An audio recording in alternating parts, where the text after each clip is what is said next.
Salve, galera dos segundos anos A e B do Santa Maria, como é que vocês estão? Tudo certo aí, ó? Obrigado, galera, muito obrigado mesmo pelas mensagens que vocês mandaram para mim aí na semana passada. Importante, valeu mesmo. Semana passada eu tava aí de luto, ainda tô bastante triste aí pelo falecimento da minha mamãe. Até outro dia eu tava dando uma aula para vocês, eu tava gravando uma aula, ela passou aqui, mandei um beijo, agora tá cuidando de mim aí. Foda. Obrigadão, valeu mesmo, tá? Mas vamos falar de conteúdo aí. Vamos falar do primeiro reinado, certo? O que é o primeiro reinado, pessoal? O primeiro reinado é esse período em que Dom Pedro I acaba governando. É o governo do tal do Dom Pedro I. Então, logo que ele começa a governar, a gente percebe então que ele tem três importantes desafios. Quais são esses três importantes desafios aí da vida política de Dom Pedro? Primeiro deles, primeiríssimo, está relacionado aí, é claro, ao fato do Brasil precisar elaborar uma nova Constituição. Então, o Brasil não tem uma Constituição, precisa dela, claro, é normal, vamos fazer essa Constituição acontecer. Segundo, superar as resistências internas, é porque nem todo mundo é, aceitou, né, o processo de independência como um todo, e, em terceiro lugar, o reconhecimento português. Então, para que pudesse, né, efetivamente ter aí essa, digamos assim, essa liberdade toda, seria, né, através da independência, do reconhecimento português. Então tá, como é que vai acontecer isso? Como é que vai ser isso? Vai ser assim.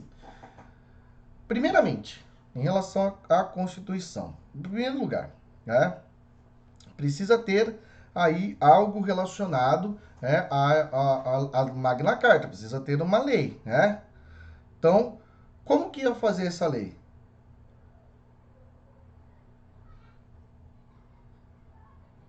Calma, não travou não, tá? Calma, fica tranquilo. Fica tranquilo. É, vamos fazer o seguinte, então. Pensou lá Dom Pedro, né? Ele fez a independência no dia 7 de setembro e logo em seguida foi lá e convocou uma Assembleia Constituinte. Pô, o cara é ligeiro, com certeza. Convocou a Assembleia Constituinte, essa Assembleia Constituinte, é, os constituintes, né, são eleitos aí entre os grupos políticos para ver quem é que vai participar. Muito bem.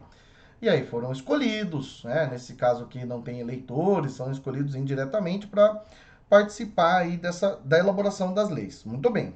Como é que vai ser feito então? Ó, serão feitas leis, com base nas necessidades da população, serão feitas, de uma forma, digamos assim, justa, honesta para todas as pessoas. Beleza. Essa Constituição estabeleceu aí basicamente o quê? Três poderes: executivo, legislativo, judiciário. Oh, que legal, né? Constituição dentro do modelo iluminista. Oh, bacana. Estabeleceu aí o Senado como vitalício e o imperador não poderia dissolver a nenhuma das assembleias, tá? Nem a Câmara dos Deputados, nem o Senado, nem o Poder Judiciário, tá? Não pode. Além disso, essa Constituição estabeleceu também eleições indiretas. Os cidadãos escolhem os eleitores e esses votam nos candidatos. Só que aí ela colocou uma sacanagem em relação a quem é eleitor. Para ser eleitor tinha que ter uma renda anual de 150 alqueires de mandioca. É mandioca pra caramba. É muita mandioca. Ah, então beleza, né? Dom Pedro II acaba se manifestando contra a Constituição. Por quê? Porque deram um apelido de Constituição da Mandioca? Não é isso. É engraçado o nome, né? Constituição da Mandioca. Por quê? Por causa dos 150 alqueires de mandioca para ser eleitor. Não é por isso. É pelo fato de não considerar, é claro, a posição de Dom Pedro, por desconsiderar, é porque ele achou que ele tinha um papel importante, porque ele fez a independência, e onde já se viu, essa Constituição vai limitar muitos os poderes dele. Aí o que ele fez? Falou, não, é o seguinte, eu vou estabelecer uma Constituição própria, eu vou criar a minha Constituição e pronto, e essa aí vai estar anulada. Ela anulou, inclusive, essa Constituição seria, se ela viesse a acontecer, ela seria promulgada. O que significa promulgada? Basicamente, passou pela consulta popular, né? Então ela passou pelo crivo da população, mesmo que os membros da Assembleia Constituinte não fossem todos eles representantes da população, mas a maioria de certa maneira não era. Faz de conta que era, né? Faz de conta. Então ela passou pelo crivo popular, então ela foi consultada, o povo foi consultado, por isso promulgada, tá? Mas Dom Pedro não gostou, inclusive fechou os deputados, fechou aí os membros da Assembleia, naquilo que foi conhecido como Noite da Agonia, e daí no outro dia, que todo mundo pensou, e agora? Estamos lascados, né? Vamos morrer. Não, ninguém morreu, tá? Fica calmo. Só que a Constituição que eles fizeram não teria valor nenhum. Aí Dom Pedro fez a sua Constituição de 1824. Essa aí criou, além dos três poderes, criou também o quarto poder.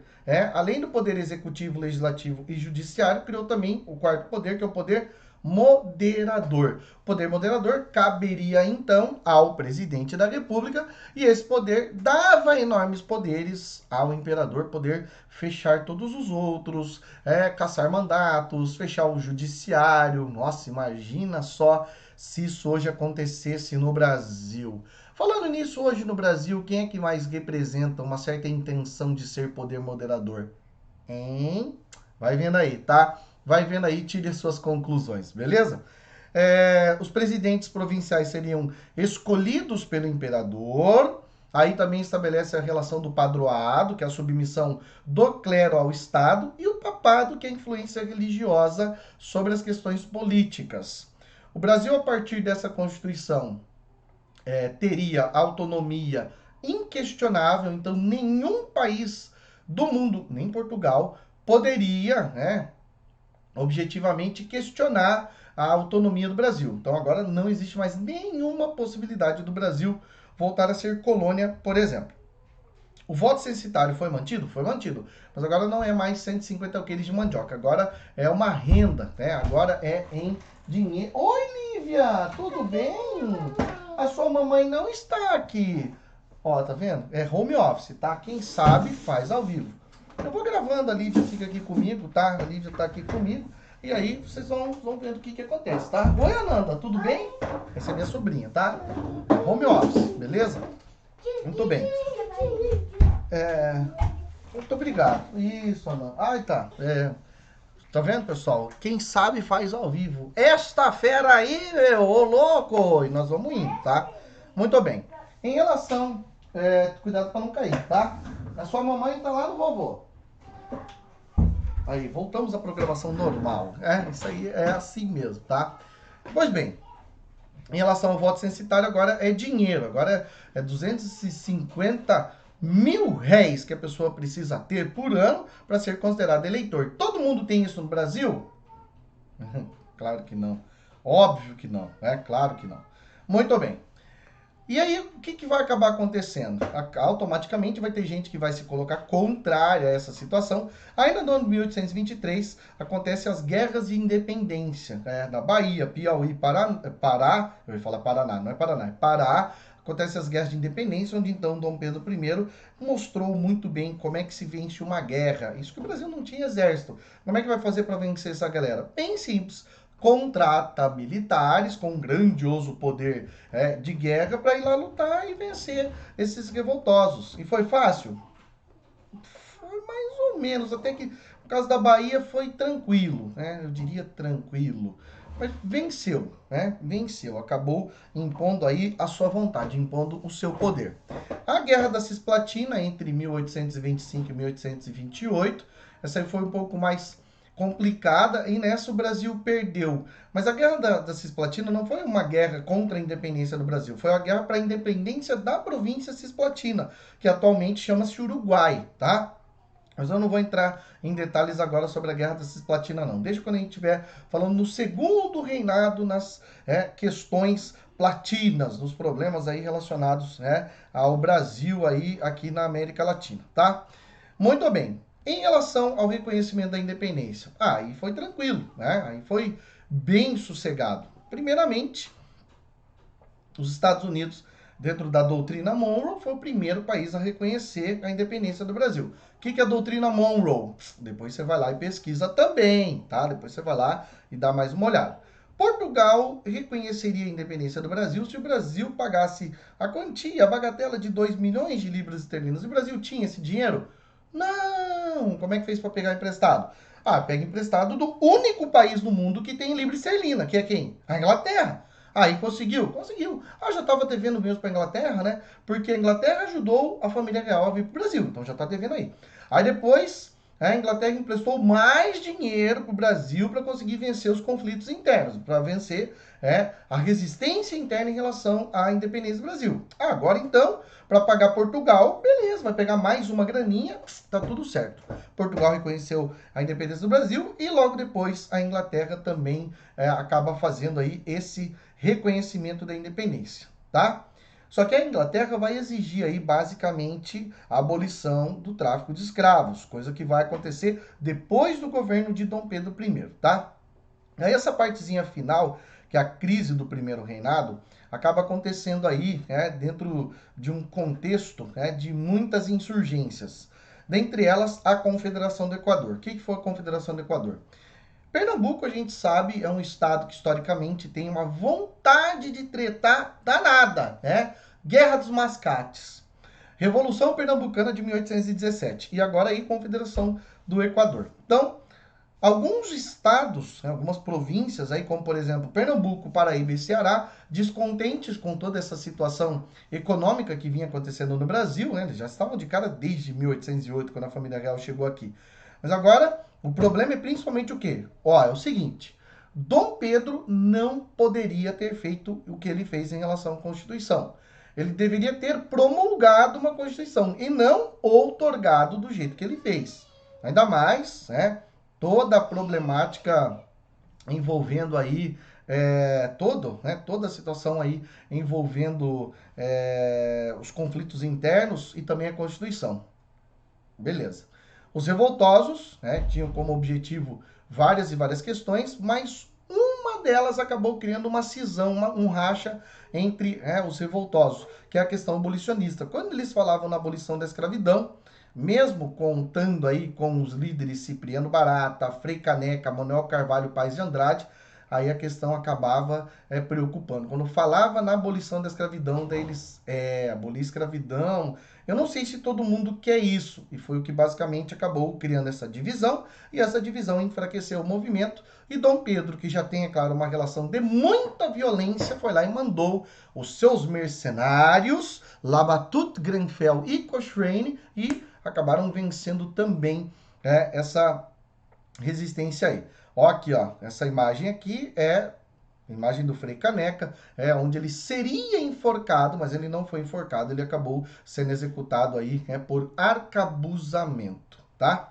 Aí, a gente tem como resultado a execução dos principais líderes, só que isso aí pegou muito mal para Dom Pedro I. Tanto é claro que se junta a isso alguns fatores que levaram à abdicação de Dom Pedro, como por exemplo, a perda do território da Cisplatina, perdeu a Cisplatina no caso aí do conflito, mas perdeu por quê? Porque perdeu a guerra? Não, porque a Inglaterra entrou e falou assim, ó, chega de guerra, tá? Chega de conflito. Foi a Argentina que foi lá e fez a cabeça da Cisplatina para se tornar independente. Então nem a Argentina e nem o Brasil vão ficar com a Cisplatina, tá? A Inglaterra definiu o seguinte, ó, isso aí vai se chamar Uruguai daqui em diante, beleza? Outro fator, a Constituição de 1824. Ele não podia ter feito isso, não podia ter anulado uma, ter feito a sua e colocado lá, de jeito nenhum. Terceiro fator, endividamento. Pô, onde já se viu o Brasil pegar uma grana lascada, para lutar internamente, para também pagar Portugal e nada desse dinheiro, nenhuma libra investida em questões internas, certo? Tem também a repressão violenta à Confederação do Equador, uma situação problemática aí que acaba acontecendo, envolvendo e criando, aumentando a impopularidade de Dom Pedro, que a galera pensou assim, poxa, pra que matar padre? Pra que matar aí o padre Mororó, lá do Ceará, Frei Caneca? Pra que fazer isso? Foi mal, mas tive que fazer, foi o que Dom Pedro imaginou. Impopularidade tanto entre a elite, as oligarquias, como as camadas mais populares, não estavam gostando muito. E aí, a gota d'água é a morte do jornalista Líbero Badaró, que era um cara que falava fazia críticas em relação ao governo deles. É a mesma maneira que hoje, se algum jornalista que faz críticas em relação ao atual mandatário do Brasil, se morrer, boa, morreu lá o fulano de tal, alguém da Globo morrer, pronto, quem mandou matar? Bolsonaro, automaticamente.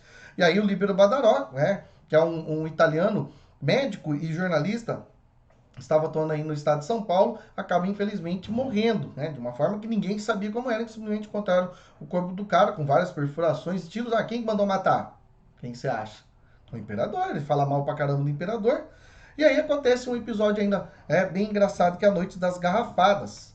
Dom Pedro I voltava, isso em 1831, voltava de uma viagem que ele tinha feito para Minas Gerais, e aí,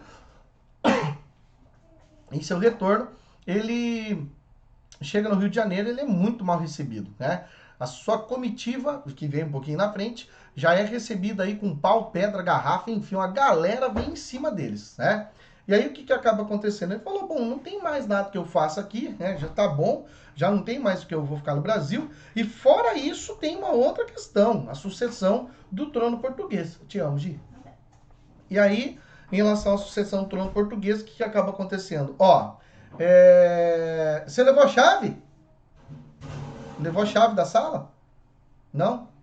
Não? Então tá. Você me trancou pra dentro aqui, meu Deus do céu, já vai ficar com medo. O pai dele morreu, a sucessão do trono português. O pai dele morreu e ele simplesmente, ele era o herdeiro, ele tinha que assumir o trono, mas não é. Como é que ele vai ser rei de Portugal e do Brasil? Não vai dar. Aí ele foi até Portugal, conversou com o irmão dele, Dom Miguel, falou, Dom Miguel, é o seguinte, eu quero que você seja o regente enquanto a filha dele, a filha mais velha, Dona Mariazinha, que tinha 9 anos de idade, falou, a Maria, ela vai ser a rainha daqui, quando ela chegar a 18 anos, ela é rainha. Mas, 18 não, que a maioridade aí era 21. Mas, enquanto ela não tem 21 anos, enquanto ela não é rainha, você é o regente. Dom Miguel falou, claro, irmão, pode ir embora. E aí Dom Pedro veio embora e o irmão dele deu um golpe lá. Falou, menina, vai brincar de boneca que eu vou virar rei. Deu um golpe, Dom Pedro ficou mega pistola, falou, eu vou lá e eu vou te ganhar de quebrada, hein? Vamos tretar. E aí já não tava boa a situação para Dom Pedro aqui mesmo. O que ele falou? Eu vou embora. Por que eu vou querer ficar aí tretando? Não, eu vou embora. Pegou em 1831, abdicou do trono, Abdicou do trono, o filho mais velho dele na linha de sucessão para assumir era Dom Pedrinho. Dom Pedrinho tinha 5 anos de idade, automaticamente Dom Pedrinho viraria rei se tivesse 21 anos, mas como ele não tinha, acaba então que começa a partir daí o período regencial. Mas o período regencial é um assunto que a gente vai ver na próxima aula, certo? Fechado? Tamo junto? É nóis? Qualquer dúvida que vocês tiverem aí, manda pergunta. Valeu?